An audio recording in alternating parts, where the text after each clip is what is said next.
sepertiga dalam perjalanan kita pasti ada perubahan, ada peningkatan, ada kesadaran, ada kemauan, ada kemampuan untuk merubah jiwa raga kita, sehingga betul-betul tujuan kita sebagai orang yang beriman dan berpuasa pada akhirnya kita memperoleh gelar sebagai orang-orang yang bertakwa kepada Allah Subhanahu wa ta'ala. Hari demi hari sebagai langkah kita,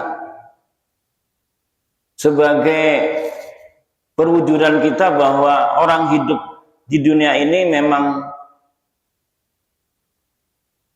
dalam siklus kehidupan selama 12 bulan pasti ada satu momen bulan yang memang harus bersih-bersih.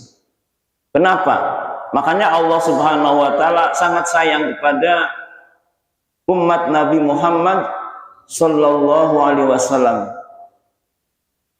Dianugerahkannya, diberikannya 1 bulan penuh, di mana bulan ini bulan yang sangat mulia, di mana sebelumnya tidak ada istilah bulan Ramadan. Memang mereka berpuasa, tapi berpuasa ala mereka. Tetapi bagi umat Islam kemudian ada khusus 1 bulan yang disebut bulan Ramadan. Kita sangat menyadari semua manusia di dalam dirinya diciptakan oleh Allah Subhanahu wa ta'ala dari 2 unsur, yaitu unsur tanah dan unsur cahaya ilahi. Kalau kita pelajari bagaimana sifat karakter tanah, apa saja, dari mana saja, air yang kotor, air yang bersih, air yang apa saja, selalu diterima. Tetapi jangan lupa bahwa dalam diri manusia ada unsur yang sangat bersih, yaitu unsur nur ilahi, cahaya ilahi. Dan pada bulan puasa inilah Allah memfungsikan manusia agar ruh itu hidup kembali, agar ruh itu bersih kembali, agar ruh itu dekat kembali. 11 bulan kita lewati, tentu sudah bermacam-macam yang kita isi. Oleh karena itu Allah Subhanahu wa ta'ala berfirman, A'udzubillahi minasyaitonirrajim, Bismillahirrahmanirrahim. Sabbihisma rabbikal a'la alladzi khalaqa fasawwa walladzi qaddara fahada. Sucikanlah, sabbihisma rabbika, dengan nama Tuhan, alladzi khalaqa fasawwa, Allah Subhanahu wa ta'ala yang telah menciptakan makhluknya dengan sangat sempurna.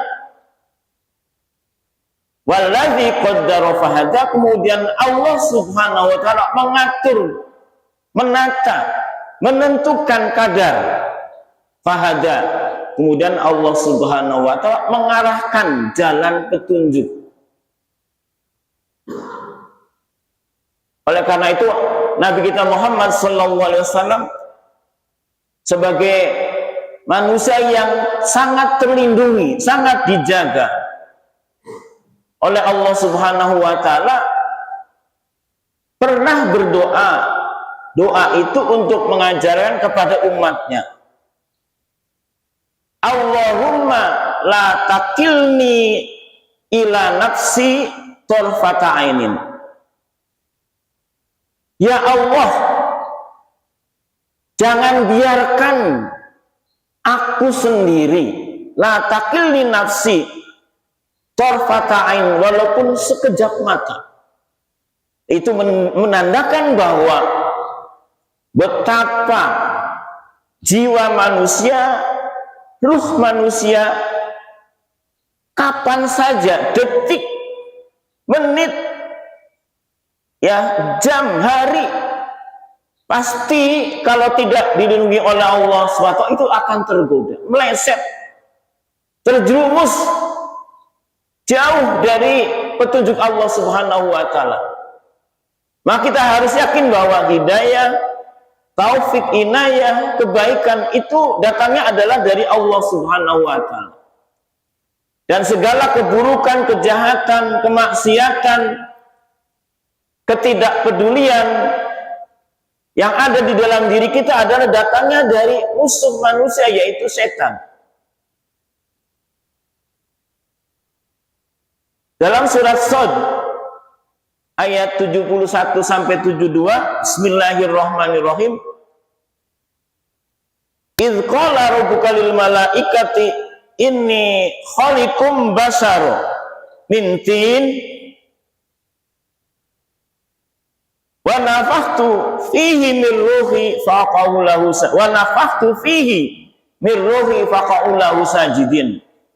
Itu jelas bahwa wahai malaikat, kata Allah, saya akan menciptakan manusia mintin, dari tanah.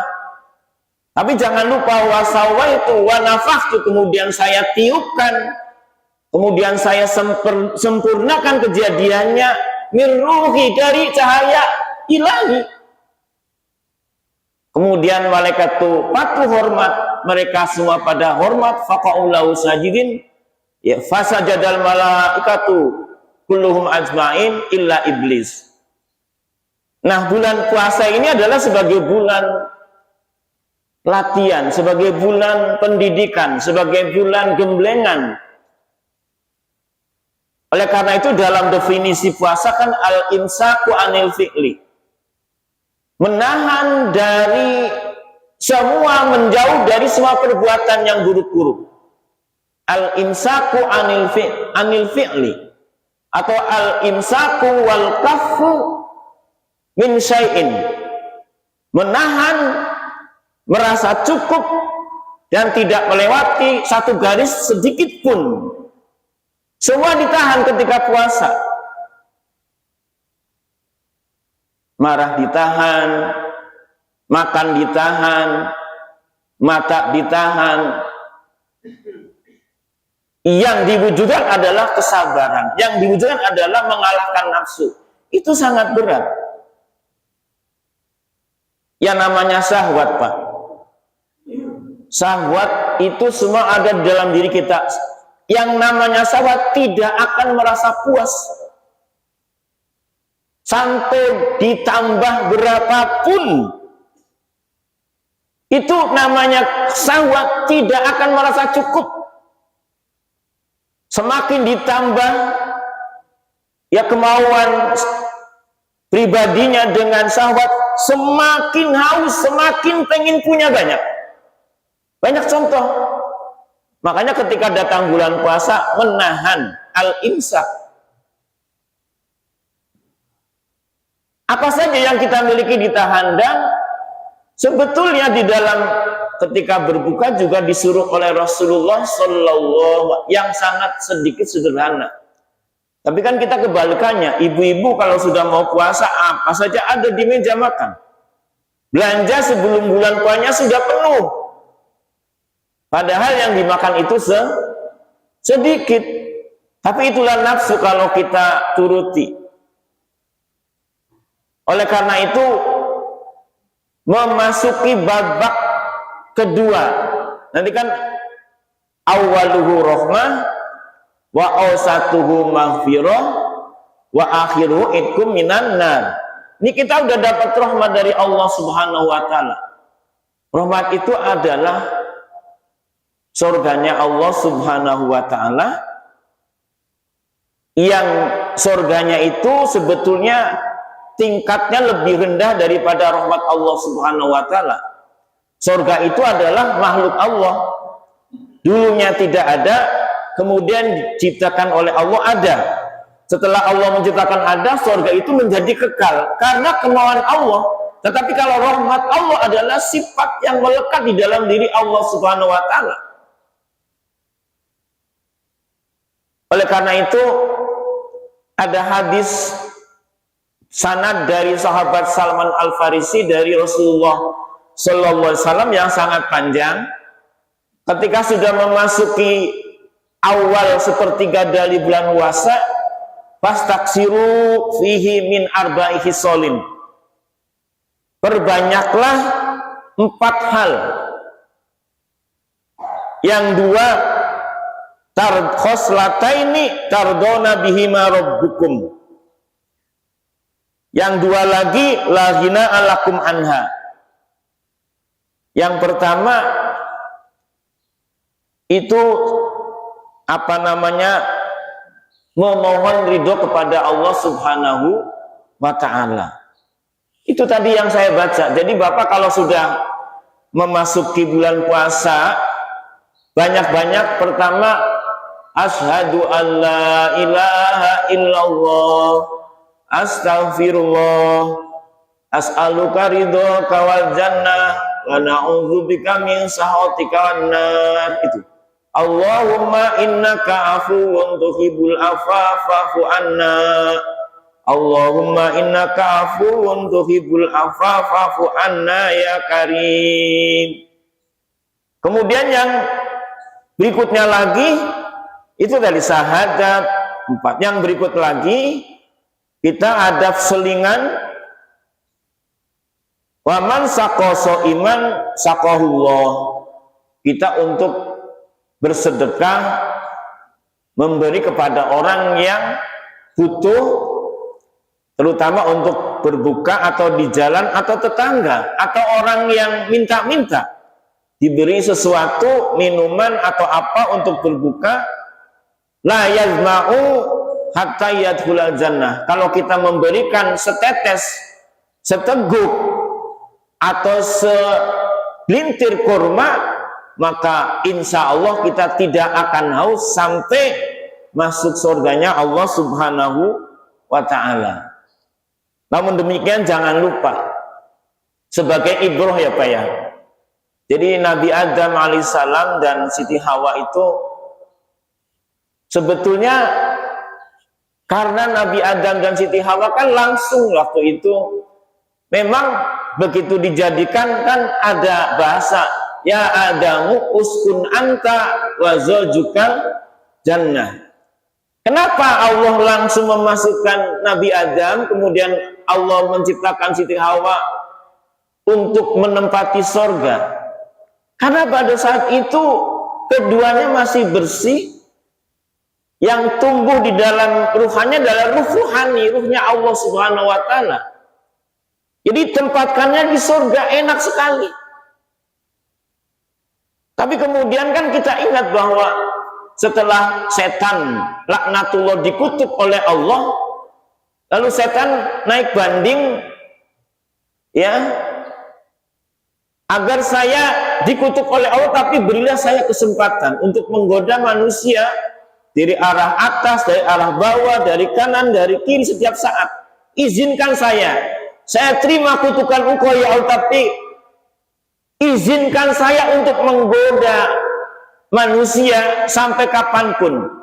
Nah, itu dicontohkan, digambarkan ketika Nabi Adam alaihissalam dan Siti Hawa di surga, setan iri dan setan dengki. Ini bagaimana caranya ya agar makhluk ini tersingkir dari surga. Setiap hari ngerayu-ngerayu, deket-deketi dengan santun, dengan lemah lembut. Ya kan? Apa di dalam surat Toha itu? Ya apa? Ya Adam, hal adulluka ala sajaratil khuldi wa mulkin la yabla. Wahai Nabi Adam, maukah engkau kutunjukkan padamu ya, yang kalau kamu mau itu mendapatkan kekekalan kekuasaan di sorga tidak akan terusir. Maukah kamu kutunjukkan pada pohon khuldi ini, ala sajaratil khuldi? Pertama-tama masih ragu, tapi karena terus rayuan gombalnya mempan, akhirnya tergoda juga, dan itu yang akibatnya kemudian Nabi Adam alaihissalam itu terusir dari surganya Allah Subhanahu wa taala karena menuruti hawa nafsunya. Kita pun orang yang berpuasa seperti itu. Di dalam jiwa kita itu ada ruh.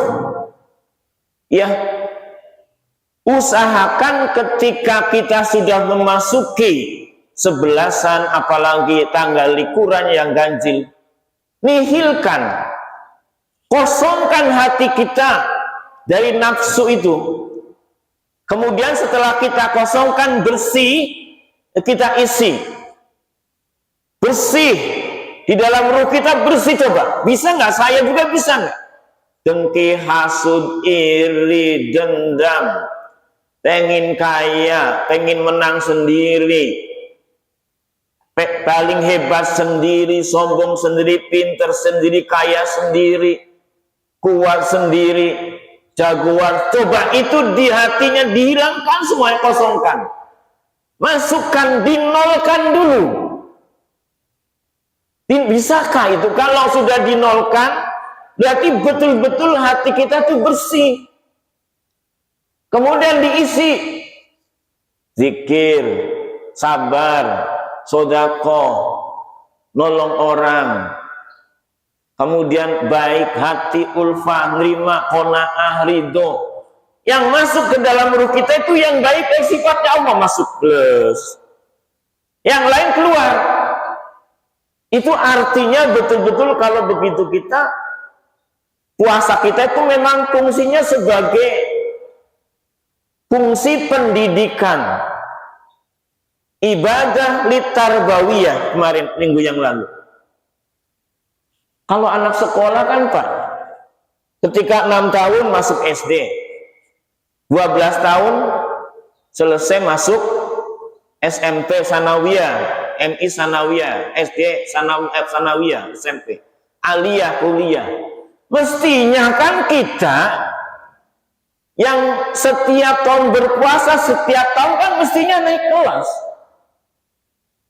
Kan puasa itu pendidikan, ya. Puasa adalah madrasah. Puasa adalah sekolah litakwa, agar mencapai taraf ketakwaan kepada Allah. Kenapa kita tidak naik-naik kelas gitu? Tentu saja orang puasa itu mempunyai kelas. Setiap orang punya masing-masing kelas sesuai dengan penilaian Allah, bukan penilaian kita. Saya dinilai oleh Allah ini, Pak Abdul Muiz kelas berapa ya? Apa masih tingkat SD? Apa masih SMP sama SM? Apa Bapak yang hadirin hadirat barangkali sudah kelas SMA? Semua nilai puasa itu punya kelas, yang nilai adalah Allah Subhanahu wa taala. Tergantung kitanya. Mau kelas berapa? Apa iya kita mau tidak pernah naik kelas? Karena fungsi puasa adalah fungsi tarbawiyah, pendidikan ruh kita. Ruh kita Pak, kalau tidak dididik, Masya Allah, jahatnya luar biasa. Banyak orang yang secara intelektual, doktor, ekonom, kaya, jabatannya tinggi, secara intelektual bagus, tetap secara rohani rendah, gagah, mewah, tapi ruhnya kotor. Apa yang dia perbuat pasti merusak bangsa. Apa yang dia itu pasti merugikan umat, karena hatinya kotor. Rusaklah bangsa apabila dipegang oleh orang-orang yang tidak puasa. Rusaklah bangsa ini apabila negara ini dipegang oleh hati yang sudah kotor, karena tidak dibersihkan ketika berpuasa. Pengaruh sangat besar. Yang lebih sangat kecil ke keluarga. Kita sebagai pimpinan keluarga, sebagai seorang ayah, mestinya ketika datang bulan puasa kita menyadari apa tugas kita, apa fungsi kita. Mestinya kita kan memberikan contoh setelah digembleng selama bulan puasa, kemudian melahirkan nilai-nilai positif, pertama untuk diri sendiri dan imbasnya adalah kepada keluarga dan lingkungan. Karena waktu puasa kita sudah dari 10 hari, 20 hari nanti bersih fitrah sebagaimana ciptaan awalnya, ya. Khalaqa fasawwa. Wallazi ya khalaqa fasawwa itu Allah itu menciptakan manusia sangat karena dinilai ruhnya sudah bersih, sudah dekat dengan Allah Subhanahu wa taala. Makanya di dalam surat berikutnya, wa idza sa'alaka ibadi anni fa inni qarib ujibu da'watad da'i idza da'ani falyastajibu li wal yu'minu bi la'allahum yarsudun, karena sudah dekat kepada Allah Subhanahu wa taala. Jadi kemesraan, kedekatan yang kita lalui dari tanggal 1, sayang ya Bu ya. Tidak harus hatam buru-buru, yang penting megang Quran. Kalau lagi males, pegang terjemah, terus diartikan satu ayat, direnungkan. Tadabbur namanya. Saya juga kalau lagi males gitu Pak, pegang Al-Quran, buku yang saya renungkan, saya pegang tafsir, saya pegang kitab. Saya tidak ngebut baca Quran, tapi menelusuri artinya gitu, merenungkan. Gak usah banyak-banyak, 10 ayat aja. Ulang, pegang buku terjemah, terus setiap ayat kita tadabbur, kita artikan. Insya Allah memberikan petunjuk dalam hidup. Al-Quran itu sebagai rahmah, rahmatan lil ayah, rahmah kepada huda wa rahmah lil mu'minin. Makanya sayang ketika bulan puasa itu lewat begitu saja. Sayang tidak pernah memikirkan. Makanya Imam Ghazali rahimahullah dalam bukunya yang saya bawa ini, bahwa karakter nafsu, karakter kebiasaan nafsu yang ada nempel di manusia itu 5 hal yang selalu lengket tuh. Al-amnu, nyaman, tenang, nggak mikir apa-apa, nggak merasa pengen semangat apa gitu. Kalau orang-orang yang ini kan, saya aman sudah, makan uang negara sekian triliun karena sudah ada undang-undangnya, sudah dibuat. Orang-orang yang di atas juga udah saya kasih dikit-dikit rata kok. Makanya saya aman aja lah. Karena nafsu. Kata Imam Ghazali, wal ghafrah, lalai lupa. Lupa rakyat, lupa istri, lupa. Jadi setan itu begitu. Hati-hati kalau ada di dalam diri kita itu. Kalau punya uang banyak lupa gaya hidupnya, Masya Allah. Kalau lagi sedih baru ingat Allah, ya kan ya. Kalau orang yang berpuasa Pak, fisaroi wadoro, dalam keadaan sedih, dalam keadaan lega, tetap dia stabil karena dia berpuasanya punya nilai. Kemudian yang ketiga warroha, kata Imam Ghazali, pengennya nyantai terus, ya, nyantai nih masih tanggal 10, biarin aja toh di dapur udah banyak beras, banyak apa, nggak mikir ibadahnya, pegang uang ya nggak. Yang penting puasa sekedar tidak makan, tidak minum, begitu maghrib buka. Itu kan puasa yang tidak punya arti, hanya puasa yang hasilnya hanya lapar dan dahaga saja, tidak punya nilai. Yang dimaksudkan puasa oleh Allah itu puasa yang punya nilai, agar ujungnya la'allakum tattaqun, la'allakum tashkurun, la'allakum tahtadun, la'allakum tarsudun. Kemudian endingnya semakin usia tambah semakin dekat kepada Allah seperti kita ini. Kemudian wal fatroh, banyak waktu luang dibuang Pak Bu. Padahal puasa banyak waktu tapi ya dibuang-buang begitu saja. Untung kalau dibuangnya di dalam rumah terus, sambil zikir itu bagus, sambil tidur. Nah kalau dibuangnya ke jalan-jalan kemana-mana, itu yang membuat nilai puasa itu jadi rusak. Kemudian yang terakhir wal kaslu, males. Jadi kalau ada di dalam diri kita itu ada 5 hal itu, ya jangan harapkan puasa kita itu punya nilai. Nafsu itu harus dilawan. Di dalam tulisan yang saya garis bawahi, ya apa katanya? Roksul balaya, nafsu itu kapital, ya modal celaka. Kalau kita nuruti hawa nafsu berarti di dalam diri kita punya modal untuk celaka. Wa ma'danu fadihah, sebagai sumber petaka. Wahiyah khazanatu iblis, dia adalah merupakan gudangnya iblis. Jadi bersihkan Pak,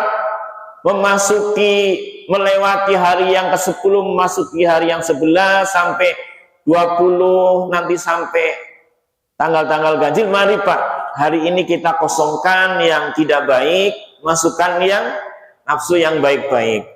Dan mudah-mudahan ibadah kita semakin hari semakin meningkat, sedekah kita, zikir kita, keikhlasan kita, perhatian kita kepada keluarga juga semakin sabar ya. Sebagai orang yang memang betul-betul bijak ketika menangani keluarga di rumah, terutama jangan lupa berilah kasih sayang, perhatian kepada putra-putri kita dengan bahasa yang lembut. Karena Rasulullah SAW memberikan contoh, rahmah itu artinya kasih sayang. Ya, sedikit saya ini bahwa Nabi betapa diuji secara besar-besaran ketika terjadi perang Uhud, tetapi Nabi tetap fabima rahmatin minallahi lintalahum walau kunta ghalidhul qalbi lam faddu min hawlik. Nabi tetap sabar, itu adalah merupakan contoh. Kita mau mencontoh kemana lagi kalau bukan contoh kepada Nabi kita Muhammad sallallahu alaihi wasallam. Akhirul kalam, mudah-mudahan sedikit ini kita bisa manfaat. Wallahu muwaffiq ila aqwamit thoriq. Assalamualaikum warahmatullahi wabarakatuh. Al-Fatihah.